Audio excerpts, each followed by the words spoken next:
You guys shake hands again, say goodbye, and then you know what happens?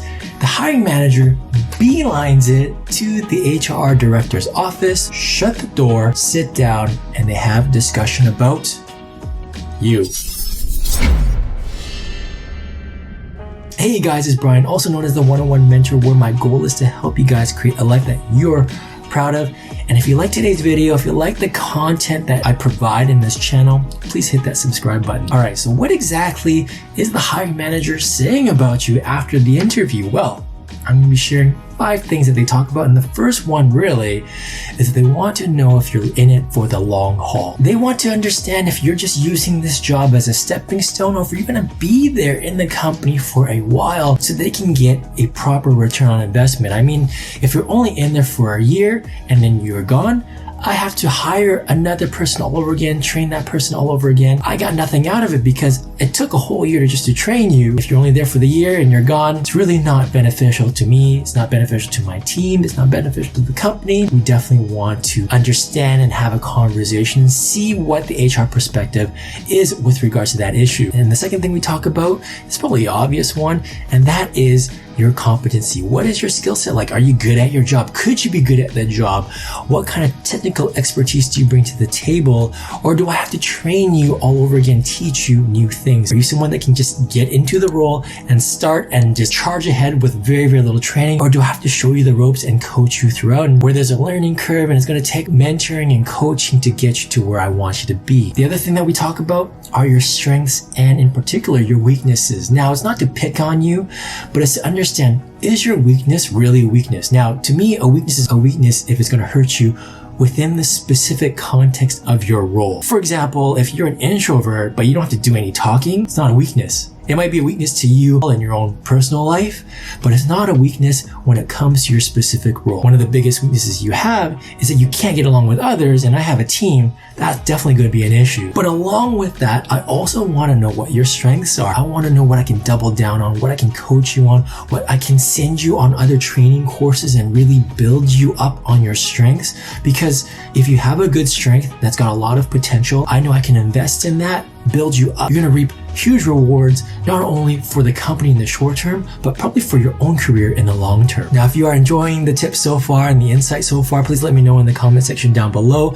And also know that I do offer live one-on-one career prep courses. You and me one-on-one, we look at your resume, cover letter, as well as conduct a mock interview and tackle any other subjects in particular to your situation. The fourth thing that we discuss about you after your job interview is whether you are going to fit in with my team or not. I know the specific personalities on my team. What if I had a team that were super emotional, super bossy, super snobby people? I have to see if you are the right fit for that team. It might not be. It might not be something that you want. And why would I put you in that situation? You're not going to enjoy it. I'm not going to enjoy it. My team's not going to enjoy it.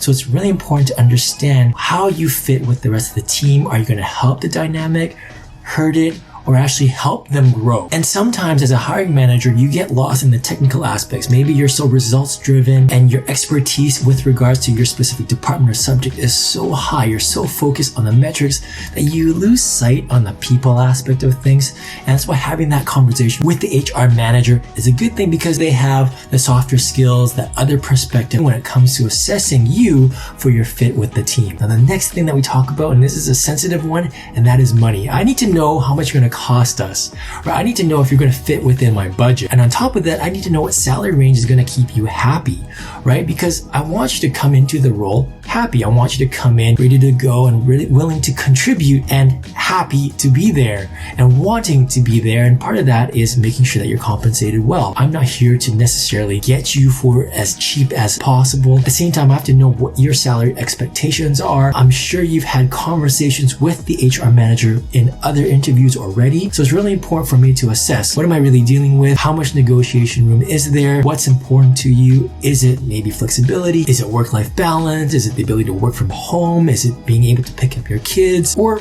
is money the big issue for you? And this is something I need to talk to with the HR manager, and together we look at the budgets, we look at you, we look at the other notes that we've collected about you through previous interviews to get a sense of what we are actually dealing with. Now, this brings us to the next thing that hiring managers discuss with the HR manager when it comes to assessing you, and that is, how are you comparing to the other candidates that we've interviewed so far? Are you measuring up? Are you at the top of the heap? Are you in the middle? Are you at the bottom? We want to know, should we put you in for another interview? Do we want to get you back in, clarify some things, get you on the phone, give you the offer? And that's really about laying it all out on the table and seeing where you measure up with the other 10 candidates or 20 other candidates we just interviewed. It's a real conversation, and sometimes you're in a pool with a whole bunch of really high-end candidates. And sometimes you're probably the only candidate in the role, therefore it's an automatic hire. It really depends, but we do have to make that comparison. It's a reality, and I know it's hard for some of you guys watching